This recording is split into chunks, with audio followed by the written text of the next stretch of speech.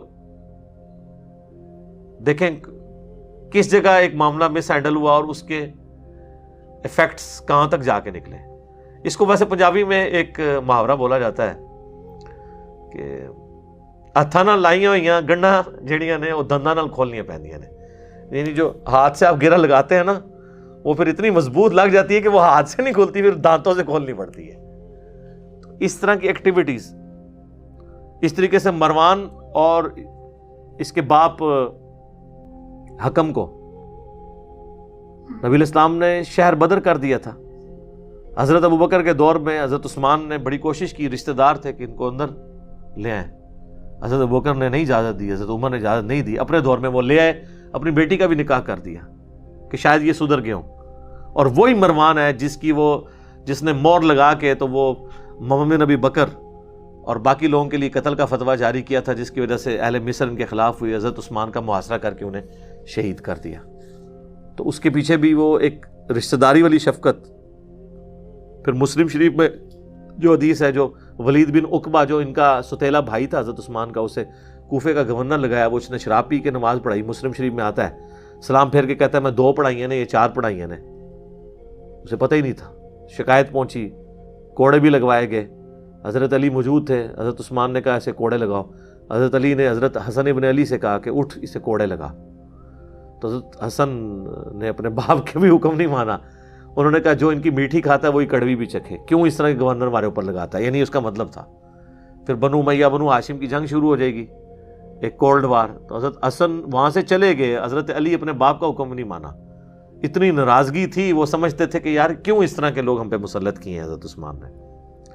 پھر ایک اور صحابی تھے, ان کو حضور سیدنا علی نے حکم دیا تو انہوں نے کوڑے لگائے. 40 پہ پہنچ کے انہوں نے کہا کہ رسول اللہ صلی اللہ علیہ وسلم 40 لگواتے تھے, حضرت ابوبکر نے بھی 40 لگوائے, حضرت عمر نے 80 لگائے. مجھے دونوں پسند ہیں لیکن 40 پہ اکتفا کرتے ہیں, 80 بھی لگوا سکتے تھے. تو وہ آہستہ آہستہ ساری چیزیں پائل اپ ہوتی گئی. پھر صحیح بخاری میں آتا ہے کہ حضرت عثمان کے گورنروں کی شکایت جب حضرت علی کے پاس آئی کہ یہ مال غنیمت کو اس طریقے سے تقسیم نہیں کرتے, تو حضرت علی نے اپنے بیٹے محمد بن حنفیہ کو, جو حنفیہ نامی عورت سے ایک دوسرا بیٹا تھا, اس کو بھیجا ایک نبی اسلام کی تحریر دے کے کہ جاؤ عثمان کو کہو کہ اپنے گورنروں کو اس تحریر کے مطابق حکم دیں کہ وہ مال غنیمت تقسیم کریں. تو وہ کہتے ہیں کہ میں جب لے کے پہنچا تو حضرت عثمان نے کہا کہ مجھے اس تحریر کی حاجت نہیں ہے. وہ کہتے ہیں میں لے کے واپس آیا, حضرت علی کو اپنے باپ کو بتایا تو حضرت علی نے کہا کہ اس تحریر کو نا وہیں رکھ دو, اسی طاقچے میں جہاں سے اٹھائی تھی. اس پہ محمد بن حنفیہ کہتے ہیں اگر میرے باپ نے عثمان کے خلاف کبھی کھڑا ہونا ہوتا تو یہ موقع تھا جب رسول اللہ کی تحریر انہوں نے واپس کر دی, تو حضرت علی نے اس وقت بھی ٹالریٹ کیا. اس کی تعبیر بعض سنیوں نے کیا کہ وہ انہوں نے کہا کہ میرے پاس فوٹو کاپی رکھی ہوئی ہے. فوٹو کاپی نہیں تھی جناب. تو وہ اس طرح کئی ایک چیزیں جمع ہوتی رہی. تو وہ پھر ایک جمع ہوتے ایک انبار لگ گیا. تو وہ پھر آزمائشیں جو ہے نا وہ آئیں. ایک تلخ حقیقت ہے اس بارے میں, یعنی مولانا مودودی رحمہ اللہ تعالیٰ نے خلافت الملوکیت میں قلم اٹھایا ہے, اس کے اوپر بڑا جذباتی کومنٹس کیے ڈاکٹر اسرار صاحب رحمہ اللہ تعالیٰ نے. تو جذباتیت کو سائڈ پہ رکھ کے علمی بات کریں کہ یہ جو کچھ حقائق ہیں یہ تاریخ کی کتابوں میں نہیں ہے, حدیث کی کتابوں میں. جو میں نے کربلا والے ریسرچ پیپر میں بھی 5B میں آپ جا کے ahlsunnatpak.com سے ڈاؤن لوڈ کریں. ہماری اکیڈمی میں صبح 9 سے 5 بجے تک کال کریں, فری آپ کے گھر آ جائے گا. صرف TCS کے 300 آپ کو خرچہ ڈاک کا دینا پڑے گا. 032159000162 ہمارے اکیڈمی کا نمبر ہے. نماز کے اوقات میں بند رہتا ہے, صبح 9 سے شام 5 بجے تک آپ رابطہ کریں. تو یہ 12 کا پیکج, 3 اذکار کارڈ اور 9 ریسرچ پیپرز انکلوڈنگ یہ کربلا والا ریسرچ پیپر 200 احادیث والا, آپ کو یہ انشاءاللہ مفت ڈاک میں آ جائے گا. اردو میں اگر پڑھنا ہے, اگر آپ نے عربی میں, ہندی میں, انگلش میں پڑھنا ہے تو ویب سائٹ پہ اس کا PDF رکھا ہے, وہ آپ ڈاؤن لوڈ کریں. اردو والا بھی رکھا ہوا ہے, ڈاک میں ہم صرف اردو والا بھیجتے ہیں. ایک بات میں اس میں ایڈ کر دوں حضرت عثمان کے قاتلین کے حوالے سے, کہ یہ جو مشہور کیا گیا نا وہ کو منافقین تھے. منافقین نہیں تھے, وہ مسلمان ہی تھے. صحیح بخاری میں 695 نمبر حدیث ہے کہ جب باغیوں نے مسجد نبی پہ قبضہ کیا تو حضرت عثمان کو لوگوں نے آ کے شکایت کی کہ مسجد پہ فتنے کے امام کا قبضہ ہے، ہمیں نماز پڑھاتا ہے، ہمارے امام تو آپ ہیں، ہمیں خطرہ ہے کہ ہم گناہ میں مبتلا نہ ہو جائیں۔ تو حضرت عثمان نے کہا کہ نماز ہی مسلمانوں میں ایک نیکی کا کام ہے، نیکی کے کاموں میں ان کا ساتھ دو اور برائی میں ان سے الگ رہو۔ تو حضرت عثمان منافقین کے پیچھے کس طرح نماز پڑھنے کا کہہ سکتے تھے؟ منافق کا تو مطلب کافر ہوتا ہے۔ تو بلوائی جو تھے وہ مسلمان ہی تھے، ان میں کئی اصحاب بدر بھی تھے، اصحاب شجرہ میں سے بھی کچھ لوگ تھے۔ تو البتہ ہم ان کے سٹانس کو غلط سمجھتے ہیں، جس طرح ہم حضرت طلحہ اور زبیر کے سٹانس کو غلط سمجھتے ہیں، حضرت معاویہ کے سٹانس کو حضرت علی کے خلاف غلط سمجھتے ہیں، اگرچہ یہ بھی صحابہ ہے، اس طرح ان صحابہ کے حضرت عثمان کے خلاف ایکٹیویٹی کو غلط سمجھتے ہیں۔ اختلاف رائے جو تھا وہ درست تھا، لیکن ایکٹیویٹی پرفارم جو کی وہ غلط کی ہے۔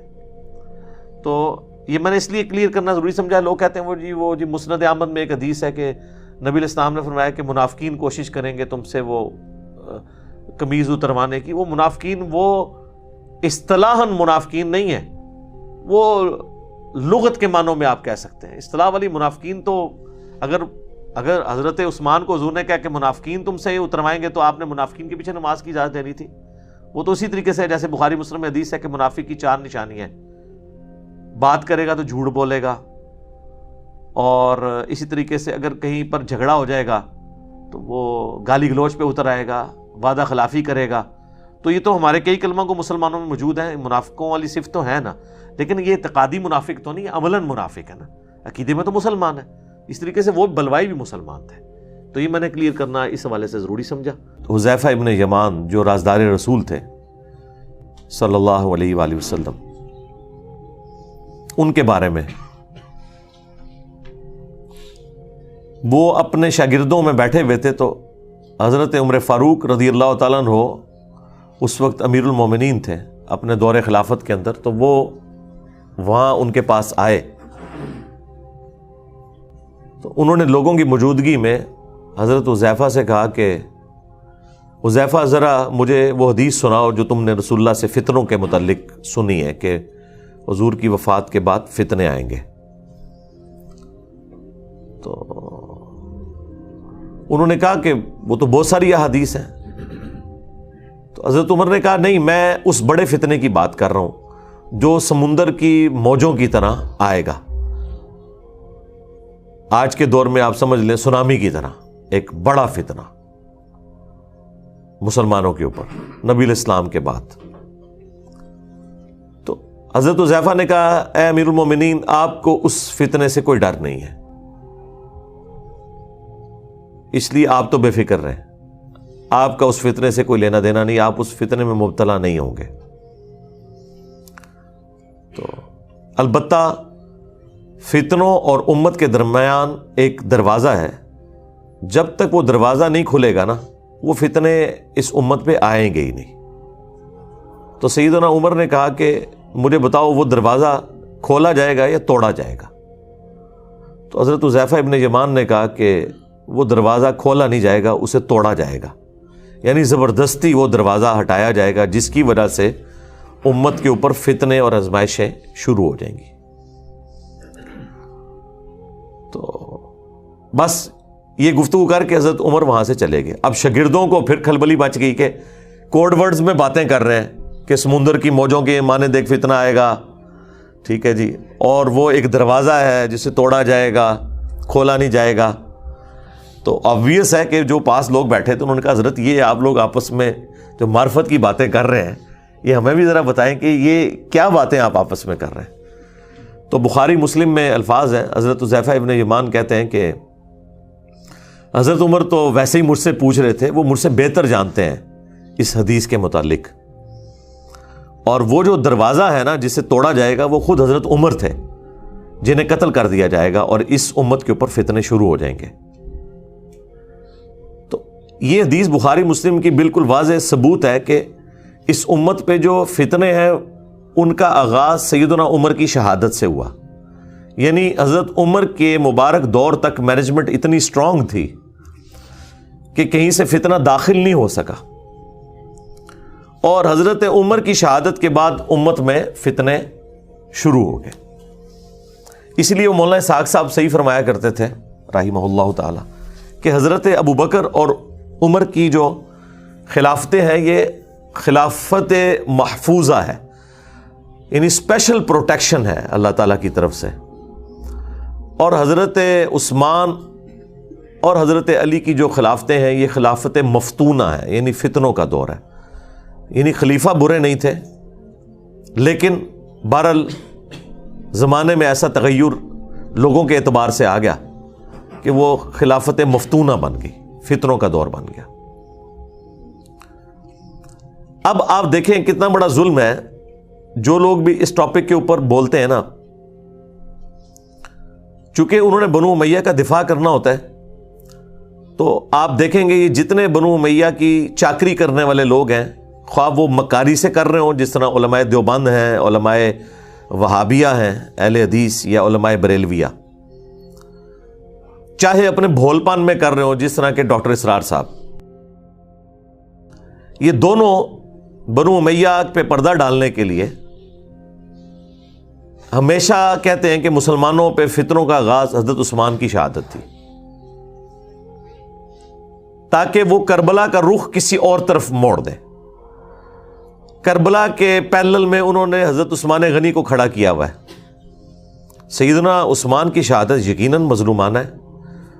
ہم اگر حضرت عثمان غنی رضی اللہ تعالیٰ عنہ کو مظلوم تصور نہ کریں، خلیفہ راشد تصور نہ کریں، تو ہمارا حضرت علی کے حق میں مقدمہ ویسے ہی ختم ہو جائے گا، کیونکہ حضرت علی کو ہم چوتھا خلیفہ راشد جبھی مانتے ہیں جب ہم تیسرا خلیفہ راشد سیدنا عثمان کو مانیں گے. لہٰذا ہمیں تو کوئی کلیریفیکیشن دینے کی ضرورت ہی نہیں ہے. ہم تو چاروں خلفاء کو مانتے ہیں، اور ہم رسول اللہ کی اس حدیث کو بالکل اس پہ غیبی ایمان رکھتے ہیں جو آپ نے فرمایا تھا ابو داؤد اور ترمذی میں کہ میرے بعد جو کوئی بھی زندہ رہا وہ بہت اختلاف دیکھے گا.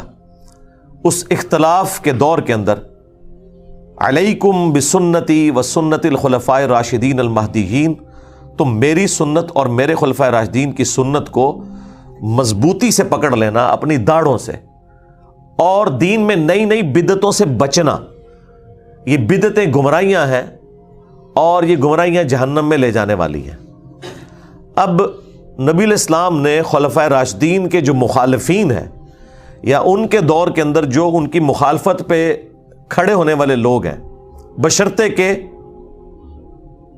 وہ خلفاء ان کے اس اختلاف کو صحیح نہ مان لیں. اگر وہ خود مان لیں کہ یار یہ ہماری جو مخالفت کر رہا ہے یہ بندہ ٹھیک بات کر رہا ہے، وہ تو الگ بات. لیکن جہاں پہ خلفاء کی جنگیں آ جائیں یا مخالفت اس لیول پہ آ جائے، وہ پھر معاملہ الگ ہے. تو نبی الاسلام فرمایا کہ تم نے میری اور میرے خلفاء راشدین کی سنت کو لازم پکڑنا ہے. اس لیے دیکھیں کہ ہم حضرت ابوبکر صدیق رضی اللہ تعالیٰ عنہ کے مقابلے پر منکرین زکوٰۃ کو، مرتدین کو نہیں درست سمجھتے. سیدنا عمر کے مقابلے پر رومنز اور پرشینز کو نہیں درست سمجھتے. سیدنا عثمان کے مقابلے پر بلوائیوں کو، جن میں سے اکثر صحابہ ہی تھے، ان کی اس ایکٹیویٹی کو جو انہوں نے حضرت عثمان کو شہید کر دیا. اب بیچ میں ظاہر ہے کہ وہ اسپیسیفکلی بندہ کون ہے وہ تو بے نظیر کے قاتلوں کا بھی نہیں پتہ چلا، جبکہ اتنے کیمرے موجود ہیں. تو اس وقت تو کوئی کیمرے بھی نہیں تھے، نہ علم غیب اس زمانے میں ہوتا تھا، یہ تو بعد میں دریافت ہوا ہے نا. تو لیکن ان کی وہ ایکٹیویٹی کہ حضرت عثمان کی شہادت تک پہنچی، اس میں ہم حضرت عثمان کے مخالفین کو اس ایکٹیویٹی میں غلطی پر مانتے ہیں، اور ان کی طرح مکاری نہیں کرتے کہ اجتہادی غلطی کہتے ہیں. صراحتاً غلطی ہے، فساد ہے، فتنہ ہے. لیکن حضرت عثمان اتنے اپ رائٹ تھے کہ بخاری میں 695 نمبر حدیث ہے، جب ساتھیوں نے پوچھا کہ نماز ہمیں فتنوں کا امام پڑھا رہا ہے اور ہمارے امام آپ ہیں، آپ محصور ہو چکے ہیں اپنے گھر میں، اب ہم نماز اس مسجد میں جا کے پڑھیں یا گھر میں ہی پڑھ لیں؟ تو سیدنا عثمان نے کہا کہ نماز ہی تو مسلمانوں میں ایک اجتماعی نیکی کا کام ہے، نیکی کے کاموں میں ساتھ دو، برائی میں ان سے الگ رہو. اگر وہ یہودی ہوتے تو حضرت عثمان کیسے کہہ سکتے تھے کہ ان یہودیوں کے پیچھے جا کے نماز پڑھو؟ آج کوئی مسلمان فتویٰ دے گا کہ یہودیوں کے پیچھے نماز ہو جاتی ہے؟ وہ پتہ تھا کہ وہ صلح حدیبیہ کے صحابہ ہیں، ان میں اختلاف رائے بھی درست تھا، مخالفت درست نہیں تھی، اس کا جو ایکسٹریم رزلٹ نکلا وہ درست نہیں تھا. بہرحال وہ سارے کا سارا معاملہ تل پٹ ہو گیا. اس کے بعد جب سیدنا علی کا دور آتا ہے تو پھر وہی رول چلے گا نا، علیکم بسنتی و سنت الخلفاء الراشدین المہدیین. تو وہاں پہ بھی ہمارا یہی عقیدہ ہے کہ حضرت علی کے مخالفین جو اولو العزم اصحاب میں سے تھے، سیدہ عائشہ سلام اللہ علیہا، سیدنا زبیر، سیدنا طلحہ رضی اللہ عنہم اجمعین وعلیہم السلام اجمعین، یعنی یہ واقعی ٹکر کے لوگ ہیں، یہ حضرت علی کے ٹکر کے لوگ ہیں اپنے مرتبے اور اسلام کی کنٹریبیوشن کے پوائنٹ آف ویو سے. اس بڑے لیول پہ نہ ہو لیکن ایٹ لیسٹ یعنی سابقون الاولون میں آنے والے لوگ ہیں، تو ان کا احترام اپنی جگہ ہے. اور دیکھ لیں اللہ نے اصحاب جبل کو مرنے سے پہلے توبہ کی توفیق بھی دے دی ہے.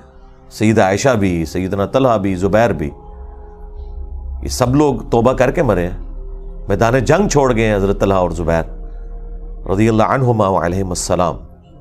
اور حضرت علی کا بھی ایٹیچیوڈ دیکھیں، جب ان کے ایک فوجی نے آ کے بتایا، ابن جرموز نے، کہ میں حضرت زبیر کو قتل کر کے وہ ان کا سر کاٹ کے لے آیا، تو حضرت علی نے اس کو اپنے پاس آنے بھی نہیں دیا.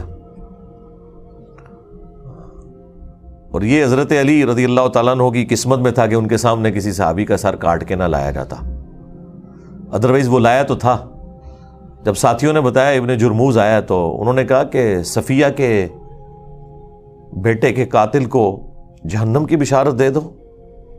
میں نے رسول اللہ سے سنا تھا کہ ہر نبی کا کوئی نہ کوئی حواری ہے، اور میرا حواری قریبی ساتھی جس نے حضرت عیسیٰ کے ساتھ 12 تھے، ان میں سے زبیر ابن عوام بھی ایک میرا حواری ہے. تو جاؤ صفیہ کے بیٹے کے قاتل ابن جرموز کو جہنم کی بشارت دے دو. جب وہ اسے خبر دی گئی، وہ خبیث حضرت علی سے بھی ناراض ہو کے خارجی بن گیا. یعنی حضرت علی نے انصاف کا دامن نہیں چھوڑا کہ غصہ نکالتے کہ بھئی زبیر میرے خلاف کیوں کھڑا ہوا ہے تو میں اب ان کی فضیلت چھپا لوں. نہیں، یہ حدیث المستدرک للحاکم میں اور مسند احمد کے اندر موجود ہے. اب مرتبہ یعنی آپ نے نہیں کام ہونے دیا. پھر مصنف ابن ابی شیبہ میں ہے، حاکم کے اندر موجود ہے، فضائل صحابہ احمد بن حنبل کی کتاب میں، حضرت طلحہ کا بیٹا ملنے آیا حضرت علی کو، تو حضرت علی نے ان کی دلجوئی کے لیے فرمایا کہ میں اللہ سے امید کرتا ہوں کہ یہ سورۃ الحجر کی جو آیت نمبر 47 ہے کہ اللہ تعالیٰ اہل ایمان کے دلوں سے ایک دوسرے کے خلاف غل اگر کوئی آ گیا، کوئی میل آ گیا، وہ نکال دے گا. ظاہر انسان نہیں کسی کے خلاف میل نکال سکتا، یہ ذہن میں رکھیے گا. انسان کے اندر کوئی ایسا سافٹ ویئر نہیں کہ جو کوئی کسی چیز کو ڈیلیٹ کر دے یا انڈو کر دے، اللہ نکالے گا. اور وہ سورۃ الحجر کے الفاظ ہیں کہ وہ جنت میں آمنے سامنے بیٹھے ہوں گے تختوں پہ. آمنے سامنے انسان اس وقت بیٹھ سکتا ہے جب ایک دوسرے سے نظریں نہ چرائے، یعنی اس لیول تک اللہ تعالیٰ ان کے دلوں کو پاک کر دے گا. تو حضرت طلحہ کے بیٹے سے، محمد ابن طلحہ سے سیدنا علی نے فرمایا کہ میں اللہ سے امید کرتا ہوں کہ یہ حدیث میرے طلحہ، زبیر اور عثمان بن عفان کے بارے میں ہوگی کہ اللہ تعالیٰ ہمارے دلوں میں جو ایک دوسرے کے لیے میل آ گیا وہ نکال دے گا. حضرت عثمان کا بھی ذکر اس میں کیا ہے، یعنی وہ بات پیچھے سے سٹارٹ ہوئی ہوئی تھی. حضرت علی کو تو پتا تھا نا کہ معاملہ کہاں سے گریجولی سٹارٹ ہوا ہے، لیکن بہرحال حضرت علی ٹالریٹ بھی کرتے تھے، سمجھاتے بھی تھے.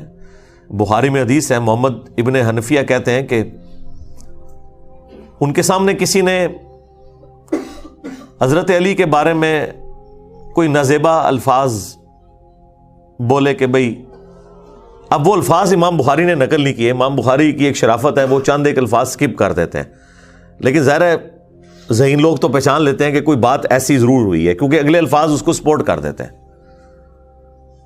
ہاں، ابن حنفیہ، محمد ابن حنفیہ جو حضرت علی کے بیٹے تھے، حنفیہ نامی عورت سے، ان کے الفاظ امام بخاری نے نقل کیے اور حدیث سٹارٹ وہاں سے کیے ہیں کہ محمد بن حنفیہ کہتے ہیں کہ میرے باپ نے اگر کبھی مخالفت کرنی ہوتی نا عثمان کی تو اس دن کرتا. تو اس سے پہلے بھی تو کوئی واقعہ ہوا ہوگا نا جس کو وہ کہہ رہے تھے، وہ پھکی دے رہے تھے نا کسی کو، تو ظاہر ہے وہ اسی بات میں پھکی دے رہے ہوں گے کہ بھی تیرا ابا جڑا نا وہ حضرت عثمان نے مخالفین ہی شامل سی، اس کے علاوہ تو اور کوئی جملہ نہیں ہو سکتا۔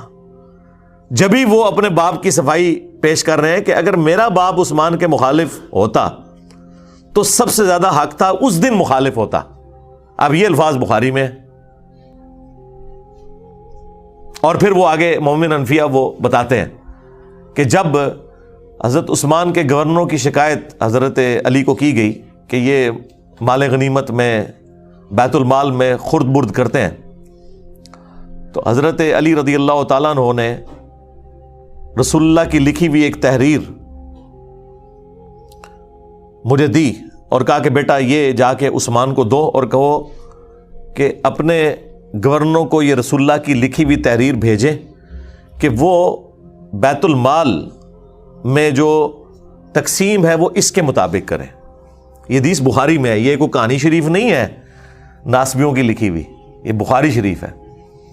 کم از کم 2 طرق تو آئے ہیں اس کے بخاری میں نے کربلا ریسرچ پیپر میں یہ حدیث بھی ڈالی ہوئی ہے حضرت عثمان کی شہادت کے اسباب میں۔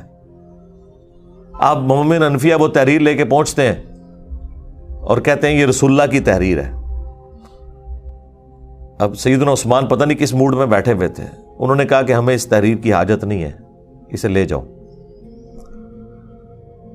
اب آج کوئی ہمیں بتائے کہ یہ حضور کی لکھوائی ہوئی تحریر ہے، آپ نے اس کے مطابق چلنا ہے، ہم تو اسے چوم کے آنکھوں سے لگائیں گے۔ لیکن اس طرح کا ایٹیچیوڈ اس کے بعد انسان کو غصہ ہی آئے گا نا۔ اس لیے مومن انفیہ کہہ رہے تھے کہ وہ دن تھا کہ میرا باپ عثمان کے خلاف کھڑا ہوتا کہ اس نے رسول اللہ کی تحریر کو اس طرح واپس کیا۔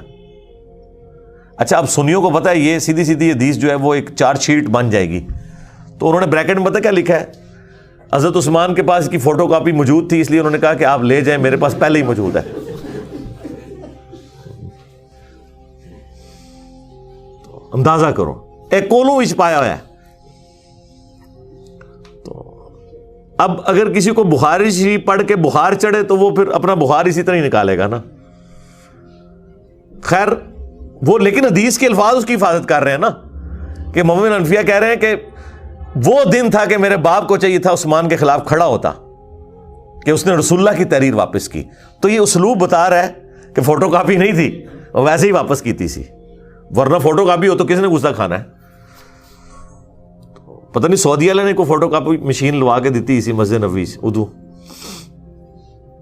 تو حضرت علی کو وہ کہتے ہیں جب میں نے آ کے بتایا کہ ابا جی یہ حضرت عثمان نے واپس کر دی ہے، تو حضرت علی نے کوئی غصہ نہیں کھایا، انہوں نے کہا یہ تحریر جو ہے نا وہ اسی جگہ رکھ دو، اسی تاکچے میں جہاں سے تم نے اٹھائی ہے، یہاں پہ حدیث مکمل ہو جاتی بخاری کی۔ تو یعنی وہ اس وقت ڈاؤن فال شروع ہو گیا تھا اس حوالے سے گریجولی۔ نہج البلاغہ میں بھی حضرت علی کی وہ نصیحتیں موجود ہیں جو حضرت عثمان کو کی ہیں انہوں نے، وہ کمال کی نصیحتیں ہیں، وہ پڑھنے والی ہیں۔ اس میں حضرت علی نے جو جملے بولے، کیا عثمان تیرا سٹیٹس پہلے 2 خلفاء والا نہیں ہے، کیونکہ تجھے رسول اللہ کے ساتھ دامادگی کا شرف بھی حاصل ہے۔ سیدنا عثمان کا داماد رسول ہونا نہج البلاغہ میں شیعہ کی کتاب میں ثابت ہے، اسی نصیحت کے اندر جو ان کا خطبہ کہہ لیں یا مکتوب کہہ لیں۔ تو حضرت علی حضرت عثمان کو سمجھاتے ہوئے یہ کہہ رہے ہیں کہ پہلے 2 خلفاء سے زیادہ تمہاری ذمہ داری ہے، کیونکہ تم رسول اللہ کے داماد بھی ہو، داماد تو بیٹوں کی جگہ ہوتا ہے۔ تو یہ جو تمہاری شکایتیں تمہارے گورنروں کی آتی ہیں تمہارے پاس، ان کے طرف توجہ دے کے ان ایشوز کو ریزالو کرو۔ وہ کرتے بھی تھے، بخاری مسلم دونوں میں آیا کہ وہ ایک بھائی تھا ان کا عقبہ ابن ابی معیط کا بیٹا ولید بن عقبہ، اس نے شراب پی کے فجر کی 4 فرض پڑھا دیے۔ بخاری میں بھی ہے، مسلم میں بھی ہے، حضرت عثمان والے چیپٹر میں ہے بخاری کے اندر، اور مسلم میں شراب کی حرمت والے چیپٹر میں، اور مسلم میں پورا وہ واقعہ تفصیل کے ساتھ ہے۔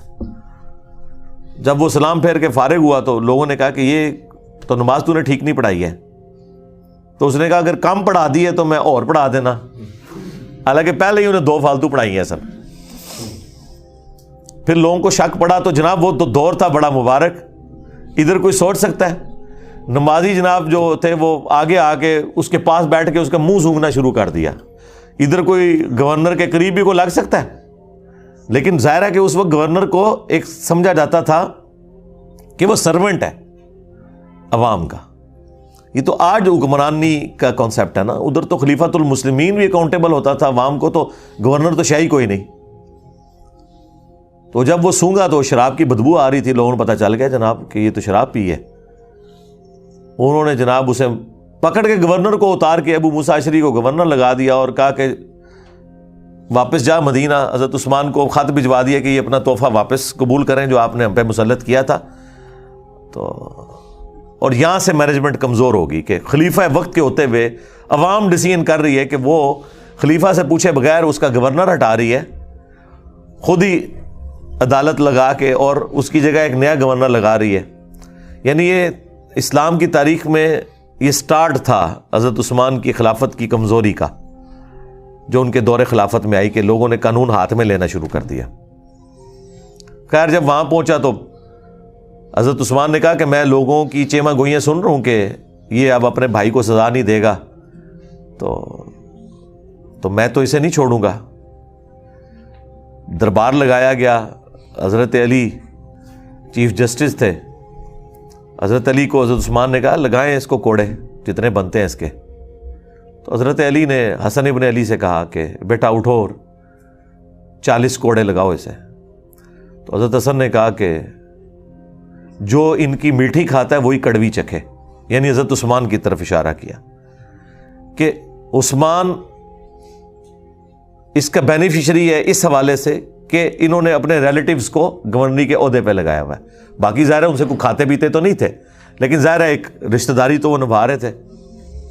تو اب کڑوی بھی یہی چکھے، کیونکہ اس زمانے میں قبائلی تعصب بہت زیادہ تھا. بنو امیہ بنو ہاشم کی لڑائیاں تو رسول اللہ کی بعثت سے پہلے سے تھیں، ان کا آپس کا جیلسی فیکٹر. تو اس کی طرف ان کا اشارہ تھا کہ میں یہ کام نہیں کروں گا. تو حضرت علی نے اس کا کوئی برا نہیں مانا. حضرت حسن وہاں سے چلے گئے، باپ کی بات نہیں مانی، آپ اندازہ کریں. اور یعنی اس سے آپ اندازہ کریں کہ اس زمانے میں کتنا ان گورنروں کے بارے میں نفرت پائی جاتی تھی. تو مسلم شریف کے الفاظ ہیں، پھر حضرت علی نے اپنے دوسرے بیٹے عبداللہ ابن جعفر، جو بھتیجا بھی لگتا تھا اور بیٹا بھی، بیٹا اس لیے کہ اس کی والدہ کے ساتھ حضرت جعفر کی وفات کے بعد حضرت ابو بکر نے شادی کی تھی، اس سے محمد بن ابی بکر پیدا ہوئے تھے اور وہ بھی حضرت علی کے زیر کفالت تھے. یہ 2 بیٹے تھے بڑے لاڈلے، محمد بن ابی بکر اور عبداللہ بن جعفر، جو والدہ کی طرف سے تھے. اور عبداللہ بن جعفر کو تو اپنی بیٹی زینب بھی دے دی حضرت علی نے، وہ داماد بھی بنے بعد میں. تو کہا عبداللہ اٹھ اور لگا کوڑے. جب 40 ہوئے تو انہوں نے کہا بس 40 ٹھیک ہیں. رسول اللہ 40 لگواتے تھے، حضرت ابو بکر بھی 40، حضرت عمر نے 80 کر دیے تھے، کیونکہ اس زمانے میں لوگ زیادہ شراب پینا شروع ہو گئے تھے. ظاہر ہے جب آپ کی وظیفے لگ جائیں، دنیا کے مال کی ریل پیل ہو جائے. بخاری مسلم میں موجود ہے کہ حضرت عمر کے زمانے میں شراب پینا زیادہ ہو گئی تھی ایز کمپیئر ٹو حضرت ابو بکر کے دور کے. کوئی مالا آ گیا تھا، کام کرنے کو کوئی نہیں، تو پھر یہی کچھ ہی ہوگا نا. تو حضرت عمر نے اس کی سزا تعزیراً حضرت علی کے مشورے سے بڑھا کے 80 کوڑے کر دی. وہ قرآن سے ڈیڈکٹ کی تھی کہ جو کسی عورت کے اوپر تہمت لگائے اس کی سزا 80 کوڑے ہے سورہ نور میں. تو حضرت علی نے کہا کہ جو بندہ شراب پیتا ہے وہ پھر ہر بندے پہ تہمت ہی لگاتا ہے، اسے پتہ تو ہوتا ہی نہیں وہ کیا کر رہا ہے. تو 80 کوڑوں کی سزا مقرر کی گئی. یہاں پہ بھی حضرت علی نے 80 کوڑے لگوا سکتے تھے حضرت عمر کی سنت پہ عمل کرتے ہوئے، لیکن کہا بس 40 بہت ہے، ٹھیک ہے، معافی کر دی. انہوں نے کہا نہیں 40 ہی ٹھیک ہے، مجھے دونوں پسند ہیں. اس سے آپ کو ذرا تھوڑا اس چیز کا اندازہ ہو جائے گا اس زمانے کے اندر جو معاملات چل رہے تھے. تو بیسیکلی یہ سارا کام بنو امیہ کے گورنروں کی وجہ سے بگڑا، جس کی وجہ سے حضرت عثمان بھی پھر شہید ہو گئے. تو اس لیے امت کا پہلا فتنہ جو ہے وہ حضرت عمر کی شہادت ہے، اور امت کا آخری بڑا فتنہ حضرت حسین کی شہادت ہے. ہاں، لیکن یہ جتنے ناصبی ہیں یا ناصبی نواز ہیں یا متاثرین ناصبیت ہیں، وہ کہتے ہیں پہلا فتنہ حضرت عثمان کی شہادت ہے اور آخری فتنہ واقعہ کربلا ہے، کیونکہ اگر آپ وہاں سے سٹارٹ کرتے ہیں پھر آپ کو بات نہیں سمجھ آئے گی. وہ مولانا اسحاق صاحب کہتے ہیں پیچھے ٹرو, پیچھے, تو پیچھو ٹرنا پڑے گا. تو وہ پیچھے آپ جائیں گے تو پھر یہ چیزیں ہیں. اسی لیے میں نے ایک ویڈیو بھی ریکارڈ ہوئی ہے حضرت عثمان شہید کیوں ہوئے, اس میں اور بھی کافی ساری احادیث ہیں.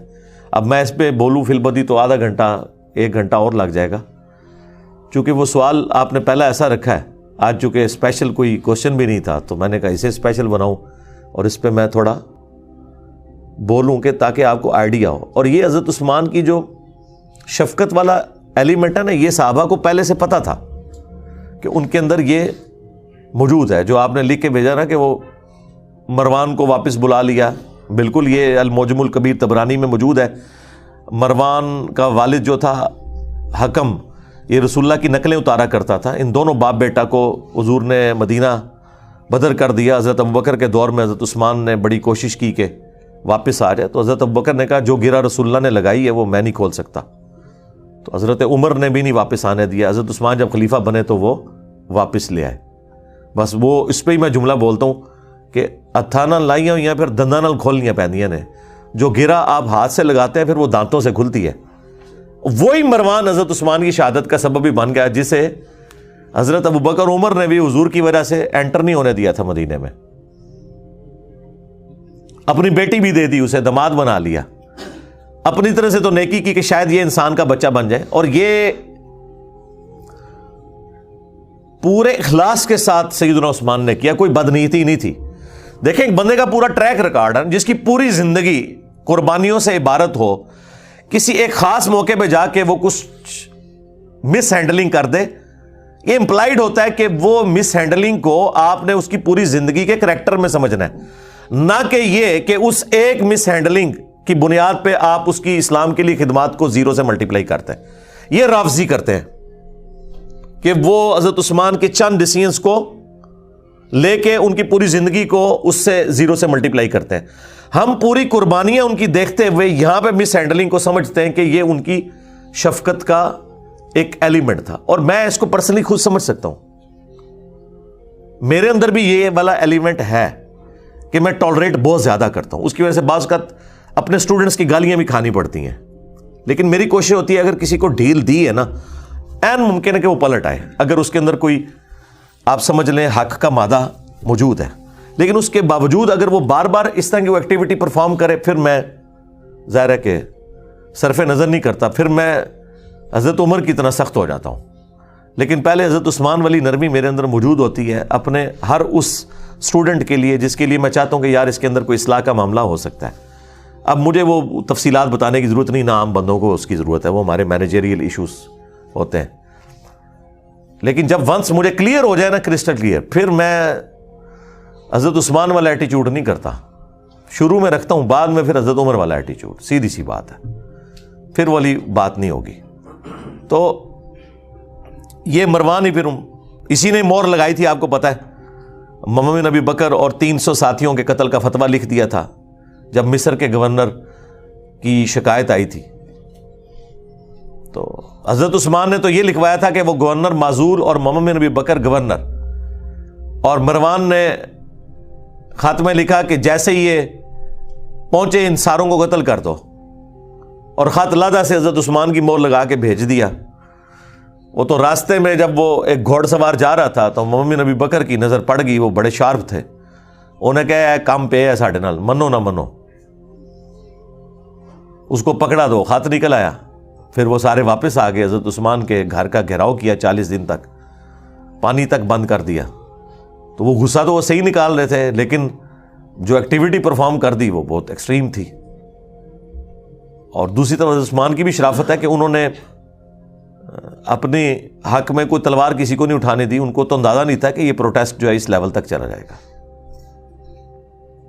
اور وہ جو گورنر تھا مصر کا, عبداللہ بن سعد ابی سرا, وہ بھی حضرت عثمان کا بھائی لگتا تھا رشتے میں, اور یہ وہی تھا جو کاتب وہی مرتد ہو گیا ہوا تھا. سنن نسائی اور ابو داؤد میں حدیث ہے. اور حضور نے 4 بندوں کے لیے فرمایا تھا کہ یہ غلاف کعبہ میں بھی چھپے ہونا, انہیں قتل کر دینا ہے. یہ بھی لحاظ نہیں کرنا کہ غلاف کعبہ کے اندر ہے کہ کعبے کی حرمت ہے, ان کے لیے حرمت بھی اٹھ جائے گی. ان میں سے ایک بندہ تھا حضرت عثمان نے اسے اپنے گھر چھپا لیا. سنن نسائی میں، ابو داؤد میں، یہ میں نے کربلا والے ریسرچ پیپر میں ڈالا ہوا ہے سب کچھ. اللہ کے حضور کے سامنے پروڈیوس کر دیا، کہا یا رسول اللہ میرے کہنے پہ اسے معاف کر دیں. اب یہ تو بنتا ہی نہیں تھا. جب اللہ کے نبی کا حکم آ گیا تو وہ تو سب سے اوپر ہے. اب حضور کو غصہ تو آیا، ناراضگی تو ہی، آپ نے اپنا چہرہ انور پھیر لیا. حضور کے غصے کا اظہار بس اتنا ہی ہوتا تھا، اور یہ بہت بڑی بات ہوتی تھی، آپ چہرہ انور پھیر لیں. حضرت عثمان دوسری طرح سے آیا، یا رسول اللہ میرے کہنے پہ معاف کر دیں. ٹھیک ہے، 3 دفعہ ریکویسٹ کی، آپ چہرہ پھیرتے رہے. چوتھی دفعہ حضور نے کہا چلو ٹھیک ہے.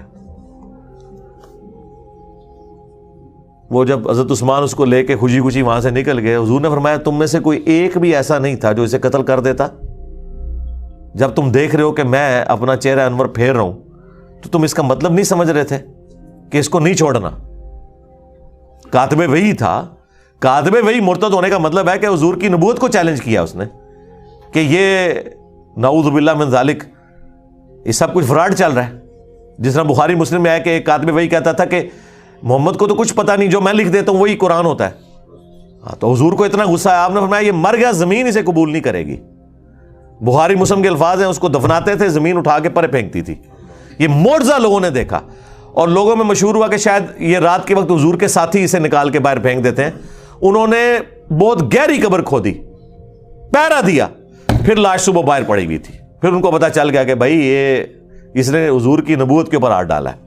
یہ ہونا ضروری تھا کیونکہ قرآن کے اوپر ہی تو سارا ایک معاملہ چل رہا تھا. اگر قرآن ہی ڈاؤٹ فل ہوتا ہے تو پھر نبی علیہ السلام کی نبوت تو سٹیک پہ لگ جانی تھی.